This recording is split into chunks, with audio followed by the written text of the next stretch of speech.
Hi all, welcome to our channel turning PSC. ഇപ്പോൾ നമ്മൾ പഠിച്ചുകൊണ്ടിരിക്കുന്നത് 10th മെയിൻസിന് വേണ്ടിയിട്ടുള്ള അതോടൊപ്പം ഡിഗ്രി പ്രിലിംസിനൊക്കെ വേണ്ടിയിട്ടുള്ള ചോദ്യങ്ങളും അതിൻ്റെ അനുബന്ധ വിവരങ്ങളുമാണ്. ഇന്ന് നമ്മൾ +2 ലെവൽ ഒരു ചോദ്യപേപ്പറാണ് എടുത്തിരിക്കുന്നത്. ഒന്നല്ല, രണ്ട് ക്വസ്റ്റ്യൻ പേപ്പർ എടുത്തിട്ടുണ്ട്. അപ്പോൾ അതിലെ ക്വസ്റ്റ്യൻസ് ഒക്കെ നമുക്ക് പറഞ്ഞു പോവാം. അപ്പോൾ നമ്മൾ 10th ലെവൽ മാത്രമല്ല അല്ലേ, +2 ലെവലും കൂടെ നമ്മൾ പഠിച്ചിരിക്കണം. ഇപ്പോഴത്തെ ക്വസ്റ്റ്യൻ പേപ്പറൊക്കെ കാണുമ്പോൾ നമുക്കറിയാം അത്യാവശ്യം നിലവാരമുള്ള ചോദ്യങ്ങൾ തന്നെയാണ് PSC ചോദിക്കുന്നത്. ഇതോടൊപ്പം ഡെയിലി നമ്മൾ ഇംഗ്ലീഷ്, മലയാളം, മാത്സ്, കറണ്ട് അഫെയറിനും കൂടെ പ്രാധാന്യം കൊടുത്ത് നിങ്ങളെല്ലാവരും പഠിക്കാനായിട്ട് ശ്രമിക്കുക. വീഡിയോ ഇഷ്ടമാണെങ്കിൽ ലൈക്ക് ചെയ്ത് സപ്പോർട്ട് ചെയ്യുകയാണ് ചെയ്യുക. അപ്പോൾ നമുക്ക് സ്റ്റാർട്ട് ചെയ്യാം. ഗാന്ധിജി ഇന്ത്യയിൽ നടത്തിയ ആദ്യത്തെ സമരം ഏതാണ്? എപ്പോഴും ചോദിക്കുന്നതാണ് അല്ലേ. ഗാന്ധിജി ഇന്ത്യയിൽ നടത്തിയ ആദ്യത്തെ സമരമാണ് ഏതെന്ന് പറയുന്നത്? ചമ്പാരൻ സത്യാഗ്രഹം എന്ന് പറയുന്നത്. ചമ്പാരൻ സത്യാഗ്രഹം ഏതാണ് വർഷം? 1917 അല്ലേ. 1917 ഗാന്ധിജി ഇന്ത്യയിൽ ആദ്യമായിട്ടുള്ള സമരമായ ചമ്പാരൻ സത്യാഗ്രഹം നടത്തിയത്. തിൻകതീയ സമ്പ്രദായവുമായി ബന്ധപ്പെട്ട പ്രക്ഷോഭമാണ് ഏത്? ചമ്പാരൻ സത്യാഗ്രഹം എന്ന് പറയുന്നത്. വായിക്കുവാണ്. തിൻകതീയ സമ്പ്രദായവുമായി ബന്ധപ്പെട്ട പ്രക്ഷോഭമാണ് ചമ്പാരൻ സത്യാഗ്രഹം. നീലം തോട്ടങ്ങളിൽ ജോലി ചെയ്തിരുന്ന കർഷകരെ ഭൂവുടമകൾ ചൂഷണം ചെയ്യുന്നതിനെതിരെ നടന്ന പ്രക്ഷോഭമാണ് ഏത്? ചമ്പാരൻ സത്യാഗ്രഹം എന്ന് പറയുന്നത്. നീലം തോട്ടങ്ങളിൽ ജോലി ചെയ്തിരുന്ന കർഷകരെ ഭൂവുടമകൾ ചൂഷണം ചെയ്യുന്നതിന് എതിരെയായിട്ട് നടന്ന പ്രക്ഷോഭമാണ് ഏത്? ചമ്പാരൻ സത്യാഗ്രഹം എന്ന് പറയുന്നത്. നിയമലംഘനവും സഹന സമരവും പോലുള്ള സമര രീതികളായിരുന്നു ചമ്പാരനിൽ സ്വീകരിച്ചത്. ഇനി ചമ്പാരൻ സത്യാഗ്രഹത്തിലെ പ്രാദേശിക നേതാവ് ആരാണെന്ന് വെച്ചാൽ അത് ആരാണ്? രാജ്കുമാർ ശുക്ലയാണ് അല്ലെ. ചമ്പാരൻ സത്യാഗ്രഹത്തിലെ പ്രാദേശിക നേതാവാണ് ആര്? രാജ്കുമാർ ശുക്ല എന്ന് പറയുന്നത്. 1917 ഗാന്ധിജി ഇന്ത്യയിൽ വെച്ച് ആദ്യമായിട്ട് അറസ്റ്റിലായി. 1917 ഗാന്ധിജി ഇന്ത്യയിൽ വെച്ച് ആദ്യമായിട്ട് അറസ്റ്റ് കൈവരിച്ചു. അതിനുശേഷം 1918 നടന്ന സമരമായിരുന്നു ഏത്? അഹമ്മദാബാദ് തുണിമിൽ സമരം എന്ന് പറയുന്നത് അല്ലെ. ഓപ്ഷൻ ബി ആയിട്ട് നൽകിയിരിക്കുന്ന അഹമ്മദാബാദ് തുണിമിൽ സമരമാണ് രണ്ടാമത്തെ സമരമായിട്ട് പറയുന്നത്. 1918 ചമ്പാരൻ സത്യാഗ്രഹം 1917 1918 അഹമ്മദാബാദ് തുണിമിൽ സമരം എന്ന് പറയുന്നത്. ഗാന്ധിജിയുടെ നേതൃത്വത്തിൽ ഇന്ത്യയിൽ നടന്ന ആദ്യത്തെ നിരാഹാര സമരം കൂടിയാണ് ഏതെന്ന് പറയുന്നത്? അഹമ്മദാബാദ് തുണിമിൽ സമരം എന്ന് പറയുന്നത്. ഗാന്ധിജിയുടെ നേതൃത്വത്തിൽ ഇന്ത്യയിൽ നടന്ന ആദ്യത്തെ നിരാഹാര സമരമാണ് ഏത്? അഹമ്മദാബാദ് മിൽ സമരം എന്ന് പറയുന്നത്. എവിടെയാണ് അഹമ്മദാബാദ്? ഗുജറാത്തിലാണ് അല്ലെ. ഗുജറാത്തിലാണ് അഹമ്മദാബാദ് എന്ന് പറയുന്നത്. അഹമ്മദാബാദിൽ മില്ലുടമകളും തൊഴിലാളികളും തമ്മിൽ നടന്ന സമരമായിട്ടാണ് ഇത് അഹമ്മദാബാദ് മില്ല് സമരം അറിയപ്പെടുന്നത്. 21 ദിവസം വരെയാണ് അത് നീണ്ടുനിന്നത്. ഈ സമരം നീണ്ടുനിന്ന കാലഘട്ടമാണ് 21 ദിവസം എന്ന് പറയുന്നത്. 1917 അഹമ്മദാബാദിൽ പ്ലേഗ് എന്ന രോഗം പൊട്ടിപ്പുറപ്പെട്ടത്. പ്ലേഗ് രോഗത്തെ തുടർന്ന് അവിടുത്തെ ജനസംഖ്യയുടെ 10% ആളുകൾ മരണപ്പെടുകയാണ് ഉണ്ടായത്. പ്ലേഗിന്റെ പശ്ചാത്തലത്തിൽ തൊഴിലാളികൾക്ക് അവരുടെ ശമ്പളത്തിന്റെ 80% ബോണസ് ആയിട്ട് നൽകാൻ വേണ്ടിയിട്ടായിരുന്നു ഏതെന്ന് പറയുന്നത്? ഈ ഒരു സത്യാഗ്രഹം അല്ലെങ്കിൽ ഈ ഒരു സമരം നടന്നതെന്ന് പറയുന്നത്. അവരാവശ്യപ്പെട്ട പ്ലേഗിന്റെ പശ്ചാത്തലത്തിൽ തൊഴിലാളികൾക്ക് അവരുടെ ശമ്പളത്തിന് 80% ബോണസ് ആയിട്ട് നൽകുന്നത്. അതിനാണ് നമ്മൾ പ്ലേഗ് ബോണസ് എന്ന് പറയുന്നത് അല്ലെ. പ്ലേഗ് ബോണസ് എന്ന് പറയുന്നത്. സമരത്തിന്റെ സന്ധി സംഭാഷണത്തിന് വേദിയായത് എവിടെയാണെന്ന് ചോദിച്ചാൽ അത് അനസൂയ ബഹന്റെ വീടാണ്. അനസൂയ ബഹന്റെ വീടായിരുന്നു സമരത്തിന്റെ സന്ധി സംഭാഷണത്തിന് വേദിയായ വീടെന്ന് പറയുന്നത്. അല്ലെങ്കിൽ ആ ഒരു സ്ഥലമാണ് അനസൂയ ബഹന്റെ വീട്. ആരാണ് അനസൂയ ബഹൻ എന്ന് പറയുന്നത്? അഹമ്മദാബാദിലെ തുണിമിൽ തൊഴിലാളികൾ നേരിടുന്ന പ്രശ്നങ്ങൾ ഗാന്ധിജി അറിയിച്ച വ്യക്തിയാണ് ആര്? അനസൂയ ബഹൻ എന്ന് പറയുന്നത്. അതുകൊണ്ട് തന്നെയാണ് സമരത്തിന്റെ സന്ധി സംഭാഷണത്തിന് വേദിയായത് ചോദിച്ചു കഴിഞ്ഞാൽ നമ്മൾ എഴുതേണ്ടത് ഏതാണ്? അനസൂയ ബഹന്റെ വീടാണ്. നമുക്ക് PYQ ആയിട്ട് ചോദിച്ചിട്ടുണ്ട്. അഹമ്മദാബാദ് തുണിമിൽ സമരത്തിന്റെ കാരണം ചോദിച്ചിട്ടുണ്ട്. 2023 ചോദിച്ചൊരു ചോദ്യമാണ്. അഹമ്മദാബാദ് തുണിമിൽ സമരത്തിന്റെ കാരണം എന്താണ്? പ്ലേഗ് ബോണസ് അല്ലെ. പ്ലേഗ് ബോണസ് ആണ്. ഇനി 2022 ചോദിച്ച മറ്റൊരു ചോദ്യമാണ്. 1918 ഗാന്ധിജി തൊഴിലാളികൾക്ക് വേണ്ടി ഇടപെട്ടത് ഏത് സത്യാഗ്രഹത്തിലാണ്? ഏതാണ് അത്? അഹമ്മദാബാദ് തുണിമിൽ സമരമാണ്. 1918 ഗാന്ധിജി തൊഴിലാളികൾക്ക് വേണ്ടി ഇടപെട്ട സമരം ചോദിക്കുകയാണെങ്കിൽ അല്ലെങ്കിൽ സത്യാഗ്രഹം ചോദിക്കുകയാണെങ്കിൽ അത് ഏതാണ്? അഹമ്മദാബാദ് തുണിമിൽ സമരമാണ്. മറ്റൊരു ചോദ്യമാണ് 2023 ചോദിച്ച ഗാന്ധിജി ആദ്യമായിട്ട് ഇന്ത്യയിൽ നടത്തിയ നിരാഹാര സമരം ഏതാണ്? ഗാന്ധിജി ആദ്യമായിട്ട് ഇന്ത്യയിൽ നടത്തിയ നിരാഹാര സമരമാണ് ഏത്? അഹമ്മദാബാദ് മിൽ സമരം എന്ന് പറയുന്നത്. അടുത്തത് മറ്റൊരു ചോദ്യം. തുണിമിൽ തൊഴിലാളികൾക്ക് വേതന വർധനവിന് വേണ്ടി ഗാന്ധിജി നടത്തിയ സത്യാഗ്രഹ സമരമാണ് ഏത്? അഹമ്മദാബാദ് തുണിമിൽ സമരം എന്ന് പറയുന്നത്. അങ്ങനെ പല രീതിയിലും ചോദ്യങ്ങൾ വന്നിട്ടുണ്ട്. അപ്പോൾ എല്ലാവരും നന്നായിട്ട് പഠിക്കാനായിട്ട് ശ്രമിക്കാം. അടുത്ത ചോദ്യം. വട്ടമേശ സമ്മേളനവുമായി ബന്ധപ്പെട്ട് തെറ്റായ പ്രസ്താവനകൾ ഏതെല്ലാം എന്നാണ് ചോദിച്ചിരിക്കുന്നത്. തെറ്റായ പ്രസ്താവനയാണ് ചോദിച്ചിരിക്കുന്നത്. ഇവിടെ ഏതൊക്കെയാണ് തെറ്റായിട്ട് നൽകിയിരിക്കുന്നത്? ഓപ്ഷൻ ഡി 1, 3 തെറ്റായിട്ട് നൽകിയിരിക്കുന്നത്. ഗാന്ധിജി രണ്ടാം വട്ടമേശ സമ്മേളനത്തിൽ പങ്കെടുത്തു. ശരിയായ പോയിന്റ് ആണ് അല്ലെ. ഗാന്ധിജി രണ്ടാം വട്ടമേശ സമ്മേളനത്തിൽ പങ്കെടുത്തു. സരോജിനി നായിഡു രണ്ടാം വട്ടമേശ സമ്മേളനത്തിൽ പങ്കെടുത്തു. അതും ശരിയായ പോയിന്റ് ആണ്. സരോജിനി നായിഡു രണ്ടാം വട്ടമേശ സമ്മേളനത്തിൽ പങ്കെടുത്തു. വട്ടമേശ സമ്മേളനങ്ങൾ നടന്നത് അമേരിക്കയിലാണെന്നാണ് പറഞ്ഞിരിക്കുന്നത്. അത് തെറ്റാണല്ലേ. വട്ടമേശ സമ്മേളനം നടന്നത് എവിടെയാണ്? ലണ്ടനിലെ ജെയിംസ് പാലസിലായിരുന്നു അല്ലേ. ലണ്ടനിലെ ജെയിംസ് പാലസിൽ വെച്ചിട്ടായിരുന്നു വട്ടമേശ സമ്മേളനം, അതായത് 3 വട്ടമേശ സമ്മേളനങ്ങൾ നടന്നത്. ഏതൊക്കെ വർഷങ്ങളായിരുന്നു? 1930, 31, 32 കാലഘട്ടം അല്ലെ. 1930 ഒന്നാം വട്ടമേശ സമ്മേളനം, 31 രണ്ടാം വട്ടമേശ സമ്മേളനം, 32 മൂന്നാം വട്ടമേശ സമ്മേളനം എന്ന് പറയുന്നത്. അതിൽ ഗാന്ധിജി പങ്കെടുത്ത വട്ടമേശ സമ്മേളനമാണ് ഏത്? 1931 വട്ടമേശ സമ്മേളനം എന്ന് പറയുന്നത്. സരോജിനി നായിഡു രണ്ടാം വട്ടമേശ സമ്മേളനത്തിലാണ് പങ്കെടുത്തത്. അപ്പൊ നമുക്ക് വട്ടമേശ സമ്മേളനവുമായി ബന്ധപ്പെട്ട് ചോദിച്ചിട്ടുള്ള ചോദ്യങ്ങളും അതിന്റെ ഫാക്റ്റും കൂടി ഒന്ന് നമുക്ക് നോക്കാം. ഇന്ത്യയിൽ നടപ്പിലാക്കേണ്ട ഭരണ പരിഷ്കാരങ്ങളെക്കുറിച്ചും സൈമൺ കമ്മീഷൻ റിപ്പോർട്ടിനെക്കുറിച്ചും ചർച്ച ചെയ്യാനായിട്ട് വിളിച്ചുകൂട്ടിയ സർവകക്ഷി സമ്മേളനമാണ് ഇത് വട്ടമേശ സമ്മേളനം എന്ന് അറിയപ്പെടുന്നത്. ഇന്ത്യയിൽ നടപ്പിലാക്കേണ്ട ഭരണ പരിഷ്കാരങ്ങളെക്കുറിച്ചും അതോടൊപ്പം എന്താണ് സൈമൺ കമ്മീഷൻ റിപ്പോർട്ടിനെ കുറിച്ചും ചർച്ച ചെയ്യാൻ വേണ്ടിയിട്ട് വിളിച്ചുകൂട്ടിയ സർവകക്ഷി സമ്മേളനമാണ് വട്ടമേശ സമ്മേളനം എന്ന് പറയുന്നത്. നമ്മൾ പറഞ്ഞു 1930, 31, 32 കാലഘട്ടമായിരുന്നു അതിൻ്റെ ഇയർ എന്ന് പറയുന്നത്. ഇമ്പോർട്ടൻ്റ് ആണ് ഇയർ എന്ന് പറയുന്നത്. ഒന്നാം വട്ടമേശ സമ്മേളനത്തിൽ ഇന്ത്യയെ ഒരു സംയുക്ത രാഷ്ട്രമാക്കുക എന്ന ആശയം മുന്നോട്ട് വെച്ചത് ആരാണെന്ന് ചോദിച്ചാൽ അത് തേജ് ബഹദൂർ സപ്രു ആണ്. ഒന്നാം വട്ടമേശ സമ്മേളനത്തിൽ ഇന്ത്യയെ ഒരു സംയുക്ത രാഷ്ട്രമാക്കുക എന്ന ആശയം മുന്നോട്ട് വെച്ചത് തേജ് ബഹദൂർ സപ്രു ആണ്. ഒന്നാം വട്ടമേശ സമ്മേളനം നടക്കുമ്പോൾ വൈസ്രോയി ആരാണെന്ന് വെച്ചാൽ അത് ഇർവിൻ പ്രഭു ആണ്. ഇർവിൻ പ്രഭു അല്ലെങ്കിൽ ലോർഡ് ഇർവിൻ ആണ് ഒന്നാം വട്ടമേശ സമ്മേളനം നടക്കുമ്പോൾ വൈസ്രോയി എന്ന് പറയുന്നത്. 2ഉം 3ഉം സമ്മേളനം നടക്കുമ്പോഴോ അത് വെല്ലിംഗ്ടൺ പ്രഭു ആണ് അല്ലെ. വെല്ലിംഗ്ടൺ പ്രഭു ആയിരുന്നു രണ്ടാമത്തെ വട്ടമേശ സമ്മേളനവും 3ാമത്തെ വട്ടമേശ സമ്മേളനം നടക്കുമ്പോൾ വൈസ്രോയി എന്ന് പറയുന്നത്. ഒന്നാമത്തെ സമ്മേളനത്തിൽ ഇർവിൻ പ്രഭു ആയിരുന്നു. ഓക്കെ. രണ്ടാം വട്ടമേശ സമ്മേളനത്തിൽ പങ്കെടുത്ത ഗാന്ധിജിയെ വിൻസ്റ്റൺ ചർച്ചിൽ വിളിച്ചത് എങ്ങനെയാണെന്ന് ചോദിച്ചാൽ അർദ്ധനഗ്നനായ ഫക്കീർ എന്നാണ്. ഇമ്പോർട്ടൻ്റ് ആണ്. അർദ്ധനഗ്നനായ ഫക്കീർ എന്ന് ഗാന്ധിജിയെ വിശേഷിപ്പിച്ച ആരാണെന്ന് പിവൈക്ക് ചോദിച്ചിട്ടുണ്ട്. ആരാണ്? അത് വിൻസ്റ്റൺ ചർച്ചിലാണ്. Winston Churchill. നമ്മൾ പറഞ്ഞു രണ്ടാം വട്ടമേശ സമ്മേളനത്തിൽ എന്താണ് സരോജിനി നായിഡു പങ്കെടുത്തു എന്ന് പറഞ്ഞു. അത് ഭാരതീയ സ്ത്രീകളെ പ്രതിനിധാനം ചെയ്തിട്ടായിരുന്നു പങ്കെടുത്തത്. രണ്ടാം വട്ടമേശ സമ്മേളനത്തിൽ ഭാരതീയ സ്ത്രീകളെ പ്രതിനിധാനം ചെയ്ത് പങ്കെടുത്ത വ്യക്തിയാണ് ആര്? സരോജിനി നായിഡു എന്ന് പറയുന്നത്. രണ്ടാം വട്ടമേശ സമ്മേളനത്തിൽ ഗാന്ധിജിയുടെ ഉപദേഷ്ടാവായിരുന്നത് ആരാണെന്ന് വെച്ചാൽ അത് മദൻ മോഹൻ മാളവ്യയാണ്. സ്റ്റേറ്റ്മെന്റ് ആയിട്ട് ചോദിച്ചിട്ടുണ്ട്. രണ്ടാം വട്ടമേശ സമ്മേളനത്തിൽ ഗാന്ധിജിയുടെ ഉപദേഷ്ടാവായിരുന്നത് മദൻ മോഹൻ മാളവ്യയായിരുന്നു. ഇനി ഒന്നാമത്തെ സമ്മേളനം പറയുകയാണ്. അതിലെന്താണ്? കോൺഗ്രസ് പങ്കെടുത്തിരുന്നില്ല. കോൺഗ്രസ് എന്താണ്? ഒന്നാമത്തെ വട്ടമേശ സമ്മേളനത്തിൽ പങ്കെടുത്തിട്ടുണ്ടായിരുന്നില്ല. അധസ്ഥിത വിഭാഗങ്ങളെ പ്രതിനിധാനം ചെയ്ത് 3 വട്ടമേശ സമ്മേളനങ്ങളിലും പങ്കെടുത്ത വ്യക്തിയാണ് ആര്? ഡോക്ടർ BR അംബേദ്കർ എന്ന് പറയുന്നത്. ഇമ്പോർട്ടൻ്റ് ആണ്. 3 വട്ടമേശ സമ്മേളനത്തിലും പങ്കെടുത്ത പ്രതിനിധിയായിരുന്നു ആരെന്ന് പറയുന്നത്? ഡോക്ടർ BR അംബേദ്കർ എന്ന് പറയുന്നത്. രണ്ടാം വട്ടമേശ സമ്മേളനത്തിൽ നാട്ടുരാജ്യങ്ങളെ പ്രതിനിധാനം ചെയ്തത് ഒരു മലയാളിയാണ്. ആരാണത്? സർദാർ KM പണിക്കരാണ്. രണ്ടാം വട്ടമേശ സമ്മേളനത്തിൽ നാട്ടുരാജ്യങ്ങളെ പ്രതിനിധാനം ചെയ്തത് സർദാർ KM പണിക്കർ.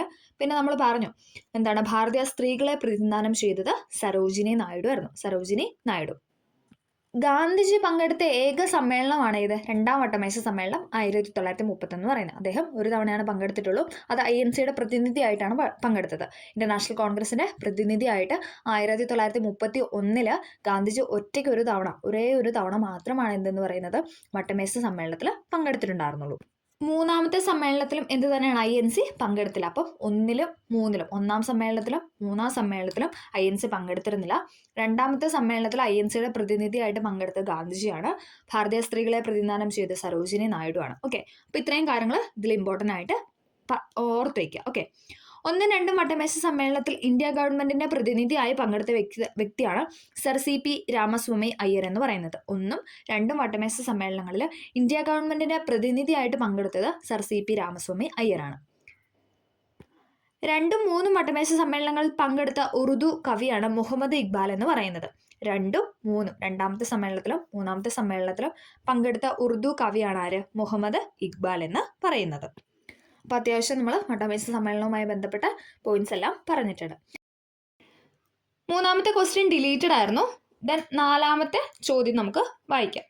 പഴശ്ശിരാജാവിന്റെ ജീവിതത്തെ ഇതിവൃത്തമാക്കി കേരള സിംഹം എന്ന ചരിത്ര നോവൽ രചിച്ചത് ആരാണ്? റിപ്പീറ്റ് ചെയ്യുന്ന ചോദ്യമാണ് അല്ലേ. Option B Sardar KM പണിക്കരാണ്. പഴശ്ശിരാജാവിന്റെ ജീവിതത്തെ ഇതിവൃത്തമാക്കി കേരള സിംഹം എന്ന നോവൽ രചിച്ചത് സർദാർ KM പണിക്കരാണ്. ഒന്നാം പഴശ്ശി കലാപം നടന്ന കാലഘട്ടം ചോദിക്കുകയാണെങ്കിലോ അത് 1793 മുതൽ 97 വരെയായിരുന്നു. 1793 മുതൽ 1797 വരെയായിരുന്നു ഒന്നാം പഴശ്ശി കലാപം എന്ന് പറയുന്നത്. രണ്ടാം കലാപം ചോദിക്കുകയാണെങ്കിലോ 1800 മുതൽ 805 വരെ. 1800 മുതൽ 1805 വരെയായിരുന്നു രണ്ടാം പഴശ്ശി കലാപം എന്ന് പറയുന്നത്. പഴശ്ശി വിപ്ലവത്തിന് നേതൃത്വം നൽകിയ രാജാവിന്റെ പേര് ചോദിക്കുകയാണെങ്കിൽ എല്ലാവർക്കും അറിയാം അല്ലെ, കോട്ടയം കേരളവർമ്മ പഴശ്ശിരാജ. പഴശ്ശിരാജാവിന്റെ ഫുൾ നെയിം ചോദിക്കുകയാണെങ്കിൽ എന്താണ്? കോട്ടയം കേരളവർമ്മ പഴശ്ശിരാജ. PYQ ആയിട്ട് ചോദിച്ചൊരു ചോദ്യമാണ്, പഴശ്ശി കലാപ സമയത്ത് തകർക്കപ്പെട്ട ഏഷ്യയിലെ തന്നെ ആദ്യത്തേതും ഏറ്റവും വലുതുമായ കറുവത്തോട്ടം എവിടെയാണെന്ന് ചോദിച്ചിട്ടുണ്ട്. എവിടെയാണ്? അത് അഞ്ചരക്കണ്ടിയിലാണ്. PYQ ആണ്, അഞ്ചരക്കണ്ടിയിലാണ് പഴശ്ശി കലാപ സമയത്ത് തകർക്കപ്പെട്ട ഏഷ്യയിലെ തന്നെ ആദ്യത്തേതും ഏറ്റവും വലുതുമായ കറുവത്തോട്ടം സ്ഥിതി ചെയ്യുന്നത്. കലാപകാരിയാണെങ്കിലും അദ്ദേഹം ഈ രാജ്യത്തെ മുറപ്രകാരമുള്ള ഒരു നാടുവാഴിയാണ്. ഒരു പരാജിത ശത്രു എന്നതിനേക്കാൾ ആ നിലയിൽ വേണം അദ്ദേഹത്തെ കണക്കാക്കാൻ. 1805 ഡിസംബർ 31 മലബാറിലെ പ്രിൻസിപ്പൽ കളക്ടർക്ക് TH ബാബർ എഴുതിയ കത്തിലെ ഒരു ഭാഗമായിരുന്നു അല്ലെ. അപ്പൊ TH ബാബർ പറഞ്ഞ ഒരു കോട്ടാണ് അല്ലെങ്കിൽ ഒരു പോയിന്റ് ആണ് എന്തെന്ന് പറയുന്നത്, കലാപകാരിയാണെങ്കിലും അദ്ദേഹം ഈ രാജ്യത്തെ മുറപ്രകാരമുള്ള ഒരു നാടുവാഴിയാണ്, ഒരു പരാജിത ശത്രു എന്നതിനേക്കാൾ ആ നിലയിൽ വേണം അദ്ദേഹത്തെ കണക്കാക്കാൻ എന്ന് പറയുന്നത്. ഇത് പറഞ്ഞത് ആരാണെന്ന് ചോദിച്ചാൽ അത് TH ബാബറാണ്. 1805 ഡിസംബർ 31 അങ്ങനെ പറഞ്ഞത്. ഇപ്പൊ പഴശ്ശിരാജാവ് മരണമടഞ്ഞ ദിവസം ചോദിക്കുകയാണെങ്കിലോ 1805 നവംബർ 30 1805 നവംബർ 30 പഴശ്ശിരാജാവ് വീരമൃത്യു വരിക്കുന്നത്. നമ്മൾ പറഞ്ഞു 1793 മുതൽ 97 വരെയാണ് ഒന്നാം പഴശ്ശി കലാപം. രണ്ടാം കലാപം ചോദിക്കുകയാണെങ്കിൽ 1800 മുതൽ 805 വരെ. അപ്പൊ 805 എന്താണ്? 805 അദ്ദേഹം മരണമടഞ്ഞു അല്ലെ, പഴശ്ശിരാജാവ് മരണമടഞ്ഞു 1805 നവംബർ 30. കലാപ സമയത്തെ തലശ്ശേരിയിലെ സബ് കളക്ടർ ആരായിരുന്നു? അതാണ് TH ബാബർ എന്ന് പറയുന്നത്. തോമസ് ഹാർവേ ബാബർ എന്നാണ് ഫുൾ നെയിം. TH ബാബർ എന്നും പറയും. കലാപ സമയത്തെ തലശ്ശേരിയിലെ സബ് കളക്ടർ ആയിരുന്നു TH ബാബർ എന്ന് പറയുന്നത്. പഴശ്ശിരാജയ്ക്കെതിരെ യുദ്ധം ചെയ്യാൻ പുൽപ്പള്ളിയിൽ നിയമിച്ച 1200 പോലീസുകാരടങ്ങിയ പ്രത്യേക സേനയുടെ പേരാണ് കോൽക്കർ എന്ന് പറയുന്നത്. ഇമ്പോർട്ടൻ്റ് ആണ്, PYQ ആണ്. പഴശ്ശിരാജയ്ക്കെതിരെ യുദ്ധം ചെയ്യാനായിട്ട് പുൽപ്പള്ളിയിൽ നിയമിച്ച 1200 പോലീസുകാരടങ്ങിയ പ്രത്യേക സേനയാണ് കോൽക്കാർ എന്ന് അറിയപ്പെടുന്നത്. പഴശ്ശി സമരങ്ങൾ എന്ന പുസ്തകം രചിച്ചത് ആരാണെന്ന് ചോദിച്ചാൽ അതാരാണ്? അത് KKN കുറുപ്പാണ്. KKN കുറുപ്പാണ് പഴശ്ശി സമരങ്ങൾ എന്ന പുസ്തകം രചിച്ചത്. ഇനി പഴശ്ശിരാജ ചമയങ്ങളില്ലാതെ എന്ന പുസ്തകം രചിച്ചത് ആരാണെന്ന് വെച്ചാൽ അത് മുണ്ടക്കയം ഗോപിയാണ്. ഇമ്പോർട്ടൻ്റ് ആണ്. പഴശ്ശി സമരങ്ങൾ എന്ന പുസ്തകം രചിച്ചത് KKN കുറുപ്പ്. പഴശ്ശിരാജ ചമയങ്ങളില്ലാതെ എന്ന പുസ്തകം രചിച്ചത് മുണ്ടക്കയം ഗോപി. പഴശ്ശിരാജ എന്ന സിനിമ സംവിധാനം ചെയ്തത് ആരാണെന്ന് വെച്ചാൽ അത് ഹരിഹരനാണ്. പഴശ്ശിരാജ എന്ന സിനിമ സംവിധാനം ചെയ്തത് ഹരിഹരനാണ്. അതിന്റെ തിരക്കഥാകൃത്ത് ആരാണെന്ന് ചോദിച്ചാൽ അത് MT വാസുദേവൻ നായരാണ്. ഇമ്പോർട്ടൻ്റ് ആണ്. അദ്ദേഹവും മരിച്ചു. അപ്പൊ അതുകൊണ്ട് തന്നെ ചോദിക്കാൻ ചാൻസ് ഉണ്ട്. പഴശ്ശിരാജ ചോദിച്ചിട്ടുണ്ട്, PYQ ചോദിച്ചിട്ടുണ്ട്. പഴശ്ശിരാജ എന്ന സിനിമയുടെ തിരക്കഥാകൃത്ത് ആരാണെന്ന് വെച്ചാൽ അത് MT വാസുദേവൻ നായരാണ്. പഴശ്ശിരാജയായിട്ട് അഭിനയിച്ചത് എല്ലാവർക്കും അറിയാം അല്ലെ, മമ്മൂട്ടിയാണ്. കൈതേരി മാക്കുമായി അഭിനയിച്ചത് കനിഹ സുബ്രഹ്മണ്യമാണ്. എടച്ചേന കുങ്കനായി അഭിനയിച്ചത് ശരത് കുമാറാണ്. തലക്കൽ ചന്തുവായിട്ട് അഭിനയിച്ചത് മനോജ് K ജെയിനാണ്. ഇനി നമുക്ക് അതുമായി ബന്ധപ്പെട്ട് പറയാനുള്ള കുറച്ച് പോയിന്റും കൂടെ ഉണ്ട്. അതായത് പഴശ്ശി സ്മാരകം സ്ഥിതി ചെയ്യുന്നത് ചോദിച്ചിട്ടുണ്ട്. പഴശ്ശി സ്മാരകം സ്ഥിതി ചെയ്യുന്നത് മാനന്തവാടി എവിടെയാണ്? വയനാട്ടിലാണ് അല്ലെ. പഴശ്ശി സ്മാരകം സ്ഥിതി ചെയ്യുന്നത് മാനന്തവാടി. പഴശ്ശി മ്യൂസിയം ആണെങ്കിലോ അത് കോഴിക്കോട് ഈസ്റ്റ് ഹില്ലാണ്. Pazhassi museum Kozhikode east hill. Pazhassi സ്മാരകം മാനന്തവാടി. ആ ഒരു മാനന്തവാടി അങ്ങനെ കണക്ട് ചെയ്യുക. വയനാട്ടിലെ മാനന്തവാടിയിലായിരുന്നു പഴശ്ശി സ്മാരകം. പഴശ്ശി ഡാം എവിടെയാണ്? അത് കണ്ണൂരാണ് അല്ലെ. കണ്ണൂർ വളപട്ടണം പുഴയിലാണ്. പഴശ്ശി ഡാം സ്ഥിതി ചെയ്യുന്നത് കണ്ണൂർ ജില്ലയിലെ വളപട്ടണം പുഴയിലാണ്. പഴശ്ശി ഗുഹ മലപ്പുറം ജില്ലയിലാണ്. പഴശ്ശി കോളേജ് നമ്മൾ പറഞ്ഞു പുൽപ്പള്ളി, അതുമായിട്ട് കണക്ട് ചെയ്യും. പുൽപ്പള്ളിയിലാണ്, വയനാട്ടിലെ പുൽപ്പള്ളിയിലാണ് പഴശ്ശി കോളേജ് സ്ഥിതി ചെയ്യുന്നത്. പഴശ്ശി NSS കോളേജ് ആണെങ്കിൽ അത് മട്ടന്നൂരാണ്. അപ്പം ഒന്നും കൂടെ പറയാം. പഴശ്ശി സ്മാരകം Mananthavady Wayanad, Pazhassi museum Kozhikode east hill, Pazhassi dam Kannur Valapattanam പുഴ, പഴശ്ശി ഗുഹ Malappuram, Pazhassi college Pulpally, Pazhassi NSS college ആണെങ്കിൽ അത് മട്ടന്നൂരാണ്. PYQ ആയിട്ട് ചോദിച്ചിട്ടുണ്ട് പഴശ്ശി സ്മാരകം എവിടെയാണ്, അതോടൊപ്പം ഡാം എവിടെയാണെന്നൊക്കെ ചോദിച്ചിട്ടുണ്ട്. അപ്പോൾ അതൊന്ന് കറക്റ്റായിട്ട് പഠിച്ചു വയ്ക്കാം. അപ്പോൾ നമുക്ക് പഴശ്ശി വിപ്ലവവും പഴശ്ശി രാജാവിൻ്റെ ആ ഒരു ഇതുമായിട്ട് പഴശ്ശി കലാപവുമായി ബന്ധപ്പെട്ട ഇത്രയും പോയിന്റ്സ് ആണ് നമുക്ക് പറയാനുള്ളത്. അടുത്ത ചോദ്യമാണ്, സ്വാതന്ത്ര്യം, സാഹോദര്യം, സമത്വം എന്നിവ ഏത് വിപ്ലവവുമായി ബന്ധപ്പെട്ടിരിക്കുന്നു? സ്വാതന്ത്ര്യം, സാഹോദര്യം, സമത്വം എന്നിവ ഏത് വിപ്ലവവുമായി ബന്ധപ്പെട്ടാണെന്ന് വെച്ചാൽ അത് ഫ്രഞ്ച് വിപ്ലവവുമായി ബന്ധപ്പെട്ടതാണ്. ഓപ്ഷൻ ഡി ഫ്രഞ്ച് വിപ്ലവം. ഇംഗ്ലണ്ടിലെ മഹത്തായ വിപ്ലവം അരങ്ങേറിയ വർഷം ചോദിക്കുകയാണെങ്കിലോ, ഇംഗ്ലണ്ടിലെ വിപ്ലവം നടന്ന വർഷം ചോദിക്കുകയാണെങ്കിൽ അത് 1688 അല്ലേ. ഇംഗ്ലണ്ടിലെ മഹത്തായ വിപ്ലവം നടന്നത് 1688 പെറ്റീഷൻ ഓഫ് റൈറ്റ് ഒപ്പുവെച്ച വർഷം ചോദിക്കുകയാണെങ്കിലോ, ഇതെല്ലാം PYQ.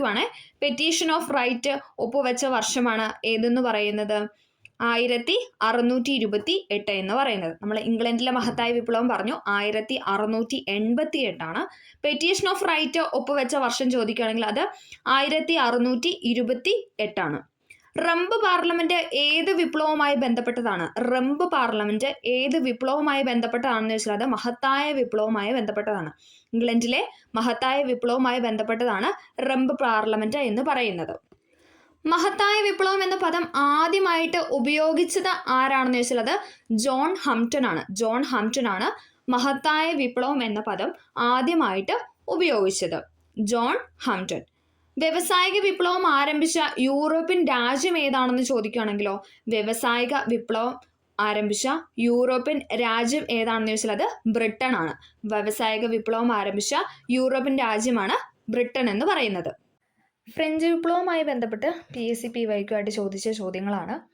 ഞാനാണ് രാഷ്ട്രം എന്ന് അഭിപ്രായപ്പെട്ട ഫ്രഞ്ച് ഭരണാധികാരി ആരാണ്? ഞാനാണ് രാഷ്ട്രം എന്ന് അഭിപ്രായപ്പെട്ട ഫ്രഞ്ച് ഭരണാധികാരിയാണ് ഇത് ലൂയി 14 എന്ന് പറയുന്നത്. ഞാനാണ് രാഷ്ട്രം എന്ന് പറയുന്നത് ലൂയി 14. അതേസമയം എനിക്ക് ശേഷം പ്രളയം എന്ന് അഭിപ്രായപ്പെട്ട ഫ്രഞ്ച് ഭരണാധികാരി ചോദിക്കുകയാണെങ്കിൽ അത് ലൂയി 15 ഞാനാണ് രാഷ്ട്രം എന്ന് പറഞ്ഞത് ലൂയി 14. എനിക്ക് ശേഷം പ്രളയം എന്ന് പറഞ്ഞത് ലൂയി 15. ഫ്രഞ്ച് വിപ്ലവത്തിൽ തകർന്നുപോയ രാജവംശം ഏതാണെന്ന് ചോദിച്ചാൽ അത് ബൂർബൻ രാജവംശമാണ്. ഫ്രഞ്ച് വിപ്ലവത്തിൽ തകർന്നുപോയ രാജവംശമാണ് ബൂർബൻ രാജവംശം എന്ന് പറയുന്നത്. ഫ്രഞ്ച് എസ്റ്റേറ്റുകൾ എന്ന് പറഞ്ഞാൽ എന്താണ്? ഫ്രഞ്ച് സമൂഹത്തെ 3 തട്ടുകളായിട്ട് തരംതിരിച്ചിരുന്നു.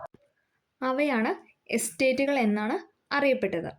പരമ്പരാഗതമായി ഓരോ എസ്റ്റേറ്റും പ്രത്യേകം അസംബ്ലി ഉണ്ടായിരുന്നു. നമ്മൾ പറഞ്ഞു 1ാം estate, 2ാം estate, 3ാം estate, 3 തട്ടുകളായിട്ട് 1ാം estate, 2ാം estate, 3ാം estate അങ്ങനെയാണ് തരംതിരിച്ചിരിക്കുന്നത്.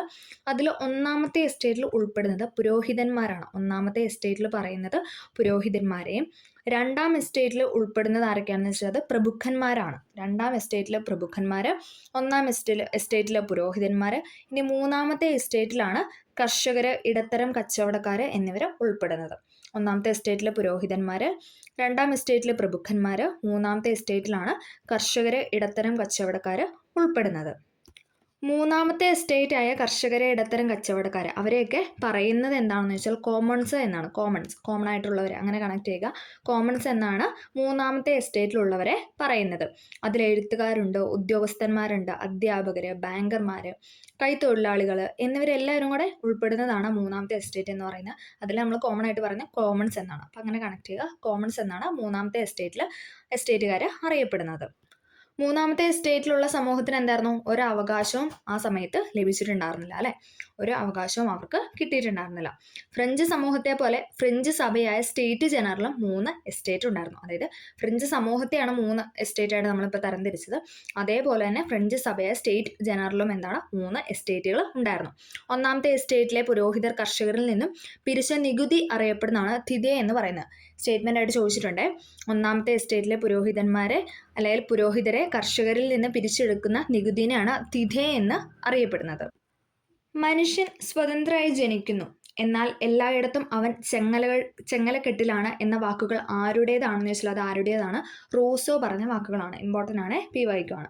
മനുഷ്യൻ സ്വതന്ത്രനായി ജനിക്കുന്നു, എന്നാൽ എല്ലായിടത്തും അവൻ ചെങ്ങലക്കെട്ടിലാണ് എന്ന് അഭിപ്രായപ്പെട്ടത് ആരാണെന്ന് ചോദിച്ചാൽ അത് റൂസോയാണ്. ആരുടെ ആത്മകഥയാണ് കുമ്പസാരങ്ങൾ എന്ന് ചോദിച്ചാലോ, അതും റൂസോയുടെ തന്നെയാണ്. PYQ ആണ്. ആരുടെ ആത്മകഥയാണ് കുമ്പസാരങ്ങൾ എന്ന് ചോദിച്ചാൽ അത് റൂസോയുടെ ആത്മകഥയാണ് കുമ്പസാരം എന്ന് പറയുന്നത്. ഭരിക്കുന്നവരും ഭരിക്കപ്പെടുന്നവരും തമ്മിലുള്ള ഒരു സാമൂഹിക ഉടമ്പടിയാണ് ഭരണകൂടം എന്ന് അഭിപ്രായപ്പെട്ട ചിന്തകനായിരുന്നു റൂസോ. എന്താണ്? ഭരിക്കുന്നവരും ഭരിക്കപ്പെടുന്നവരും തമ്മിലുള്ള ഒരു സാമൂഹിക ഉടമ്പടിയാണ് ഭരണകൂടം എന്ന് അഭിപ്രായപ്പെട്ട വ്യക്തിയായിരുന്നു അല്ലെങ്കിൽ ചിന്തകനായിരുന്നു റൂസോ എന്ന് പറയുന്നത്. അതുകൊണ്ട് തന്നെ ഫ്രഞ്ച് വിപ്ലവത്തിൻ്റെ പ്രവാചകൻ എന്നാണ് റൂസോ അറിയപ്പെടുന്നത്. ഫ്രഞ്ച് വിപ്ലവത്തിൻ്റെ പ്രവാചകൻ എന്നാണ് റൂസോ അറിയപ്പെടുന്നത്. ജനങ്ങളാണ് പരമാധികാരി എന്ന് പ്രഖ്യാപിച്ച ഫ്രഞ്ച് തത്വചിന്തകനായിരുന്നു റൂസോ. ജനങ്ങളാണ് പരമാധികാരി എന്ന് പ്രഖ്യാപിച്ച ഫ്രഞ്ച് തത്വചിന്തകനായിരുന്നു റൂസോ എന്ന് പറയുന്നത്. ഫ്രാൻസ് തുമ്മിയാൽ യൂറോപ്പിനാകെ ജലദോഷം പിടിക്കും എന്ന് അഭിപ്രായപ്പെട്ട ഓസ്ട്രിയൻ രാജാവായിരുന്നു ആര്? മെറ്റേണിക് എന്ന് പറയുന്നത്. ഇമ്പോർട്ടൻ്റ് ആണ്, പി വായിക്കുവാണ്. ഫ്രാൻസ് തുമ്മിയാൽ യൂറോപ്പിനാകെ ജലദോഷം പിടിക്കുമെന്ന് അഭിപ്രായപ്പെട്ട ഓസ്ട്രിയൻ രാജാവാണ് മെറ്റേണിക് എന്ന് പറയുന്നത്. ഇമ്പോർട്ടൻ്റ് ആണ്. ഫ്രാൻസ് തുമ്മിയാൽ യൂറോപ്പിനാകെ ജലദോഷം പിടിക്കും. പറഞ്ഞതാരാന്ന് പറഞ്ഞാൽ മെറ്റേണിക് ആണ്. ഇനി എപ്പോഴും ചോദിക്കുന്ന മറ്റൊരു ചോദ്യമാണ്, ടെന്നീസ് കോർട്ട് പ്രതിജ്ഞ ഏത് വിപ്ലവവുമായി ബന്ധപ്പെട്ടിരിക്കുന്നു? ടെന്നീസ് കോർട്ട് പ്രതിജ്ഞ ഏത് വിപ്ലവവുമായി ബന്ധപ്പെട്ടതാണെന്ന് വെച്ചാൽ അത് ഫ്രഞ്ച് വിപ്ലവവുമായി ബന്ധപ്പെട്ടതാണ്. ടെന്നീസ് കോർട്ട് പ്രതിജ്ഞ ഫ്രഞ്ച് വിപ്ലവവുമായി ബന്ധപ്പെട്ടതാണ്. അതേപോലെ തന്നെ മറ്റൊരു ചോദ്യമാണ്, ബാസ്റ്റിലിൻ്റെ പതനം ഏത് വിപ്ലവവുമായി ബന്ധപ്പെട്ടതാണെന്ന് ചോദിച്ചാൽ അതും ഏത് തന്നെയാണ്? ഫ്രഞ്ച് വിപ്ലവമാണ്. 2023 ഡിഗ്രി ലെവലിൽ ചോദിച്ചൊരു ചോദ്യമായിരുന്നു. ബാസ്റ്റിലിൻ്റെ പതനം ഏത് വിപ്ലവവുമായി ബന്ധപ്പെട്ടതാണെന്ന് ചോദിച്ചാൽ അത് ഫ്രഞ്ച് വിപ്ലവവുമായി ബന്ധപ്പെട്ടതാണ്. മനുഷ്യാവകാശവുമായി ബന്ധപ്പെട്ട സംഭവം ഏതാണെന്ന് ചോദിച്ചിട്ടുണ്ട്. മനുഷ്യാവകാശവുമായി ബന്ധപ്പെട്ടുള്ള സമയം ചോദിച്ചിട്ട് ഇന്ത്യൻ സ്വാതന്ത്ര്യ സമരം, ഫ്രഞ്ച് വിപ്ലവം, ജർമ്മൻ ഏകീകരണം, വാട്ടർലൂ യുദ്ധം എന്നിങ്ങനെ ഓപ്ഷൻ തന്നിട്ടുണ്ട്. അതിൽ ഉത്തരം എന്ന് പറയുന്നത് ഫ്രഞ്ച് വിപ്ലവമാണ്. അപ്പം നമുക്കതും ചോദിക്കാൻ ചാൻസ് ഉണ്ട്, PYQ ആണ്. മനുഷ്യാവകാശവുമായി ബന്ധപ്പെട്ട സംഭവം ഏതാണെന്ന് ചോദിച്ചാൽ അതും ഫ്രഞ്ച് വിപ്ലവമാണ്. സ്വതന്ത്രനായി ജനിക്കുന്ന മനുഷ്യൻ തുല്യ അവകാശങ്ങളോടെ സ്വതന്ത്രനായി ജീവിക്കുന്നു. ഫ്രഞ്ച് മനുഷ്യാവകാശ പ്രഖ്യാപനമാണത്. സ്വതന്ത്രനായി ജനിക്കുന്ന മനുഷ്യൻ തുല്യ അവകാശങ്ങളോടെ സ്വതന്ത്രനായി ജീവിക്കുന്നു എന്ന് പറയുന്നത് ഫ്രഞ്ച് മനുഷ്യാവകാശ പ്രഖ്യാപനമാണ്.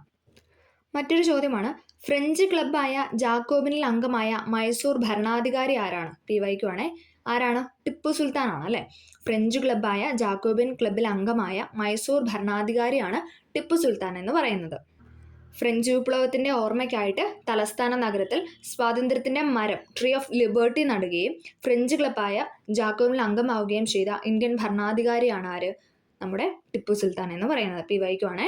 ഫ്രഞ്ച് വിപ്ലവത്തിൻ്റെ ഓർമ്മയ്ക്കായിട്ട് തലസ്ഥാന നഗരത്തിൽ സ്വാതന്ത്ര്യത്തിൻ്റെ മരം, അതായത് ട്രീ ഓഫ് ലിബർട്ടി നടുകയും ഫ്രഞ്ച് ക്ലബ്ബായ ജാക്കോബിൽ അംഗമാവുകയും ചെയ്ത ഇന്ത്യൻ ഭരണാധികാരിയാണ് ആര്? ടിപ്പു സുൽത്താൻ എന്ന് പറയുന്നത്. റഷ്യൻ വിപ്ലവം നടന്ന വർഷം ചോദിച്ചിട്ടുണ്ട്. ഏതാണ്? 1917 അല്ലേ. റഷ്യൻ വിപ്ലവം നടന്നത് 1917. എപ്പോഴും ചോദിക്കുന്ന മറ്റൊരു ചോദ്യമാണ്, രക്തരൂക്ഷിതമായ ഞായറാഴ്ച ഏത് വിപ്ലവവുമായി ബന്ധപ്പെട്ടതാണെന്ന് ചോദിച്ചാൽ അത് റഷ്യൻ വിപ്ലവവുമായി ബന്ധപ്പെട്ടതാണ്.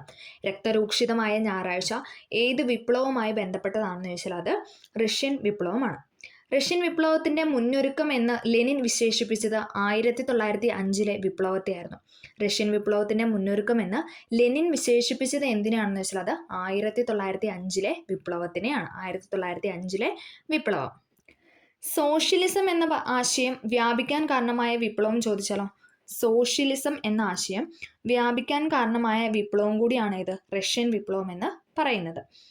സോഷ്യലിസം എന്ന ആശയം വ്യാപിക്കാൻ കാരണമായ വിപ്ലവമാണ് റഷ്യൻ വിപ്ലവം. റഷ്യൻ വിപ്ലവത്തിൻ്റെ പ്രവാചകൻ എന്ന അപരനാമത്തിൽ അറിയപ്പെടുന്നത് ആരാണെന്ന് ചോദിച്ചാൽ അതാരാണ്? അത് ലിയോ ടോൾസ്റ്റോയ് ആണ്. റഷ്യൻ വിപ്ലവത്തിൻ്റെ പ്രവാചകൻ എന്ന അപരനാമത്തിൽ അറിയപ്പെടുന്നത് ആരാണെന്ന് വെച്ചാൽ അത് ലിയോ ടോൾസ്റ്റോയ്. റഷ്യൻ വിപ്ലവത്തെ ആധാരമാക്കി ലോകത്തെ പിടിച്ചുകുലുക്കിയ 10 ദിവസം എന്ന കൃതി രചിച്ചത് ആരാണെന്ന് വെച്ചാൽ അത് ജോൺ റീഡ് ആണ്. ഇമ്പോർട്ടൻ്റ് ആണ്.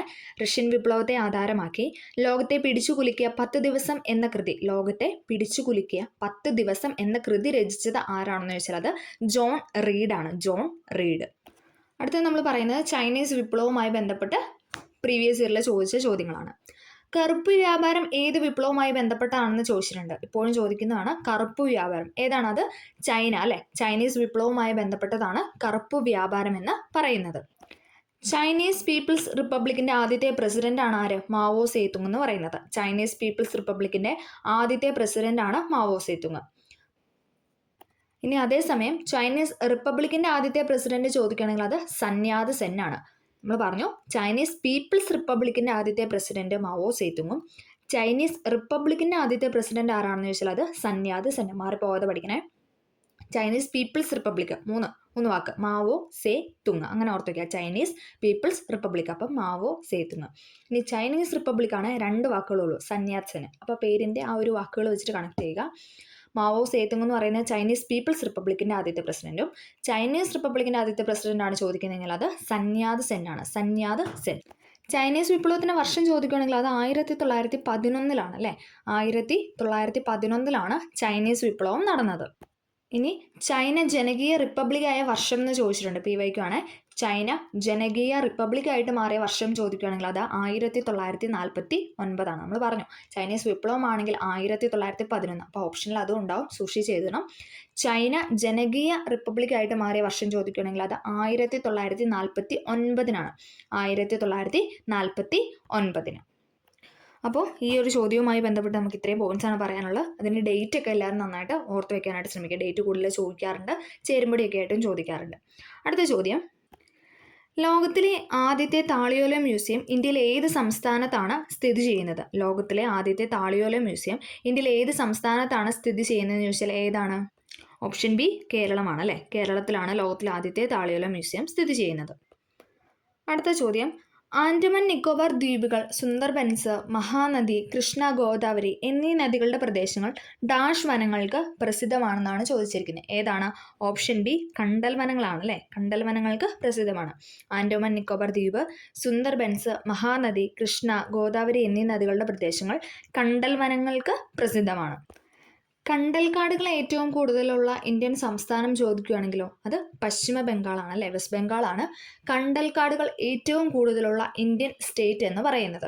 ഇനി അതേസമയം കേരളത്തിലാണെങ്കിലോ, കേരളത്തിൽ കണ്ടൽക്കാടുകൾ ഏറ്റവും കൂടുതലുള്ളത് കണ്ണൂരാണ് അല്ലേ. എപ്പോഴും ചോദിക്കാറുണ്ട്. കേരളത്തിൽ കണ്ടൽക്കാടുകൾ കൂടുതലുള്ളത് കണ്ണൂർ ജില്ലയിലാണ്. കണ്ണൂർ. കണ്ടൽക്കാടുകൾ ഏറ്റവും കുറവുള്ള ഇന്ത്യൻ സ്റ്റേറ്റ് ചോദിക്കുകയാണെങ്കിൽ അത് കേരളമാണ്. ഓക്കെ, നമ്മൾ പറഞ്ഞു ഏറ്റവും കൂടുതലുള്ളത് ബംഗാൾ, ഏറ്റവും കുറവുള്ളത് കേരളം. കേരളത്തിൽ ഏറ്റവും കൂടുതലുള്ളത് കണ്ണൂർ ജില്ലയിലാണ്. ദക്ഷിണേന്ത്യയിൽ ഏറ്റവും കൂടുതൽ കണ്ടൽക്കാടുകളുള്ള സംസ്ഥാനമാണെങ്കിൽ അത് ആന്ധ്രാപ്രദേശാണ്.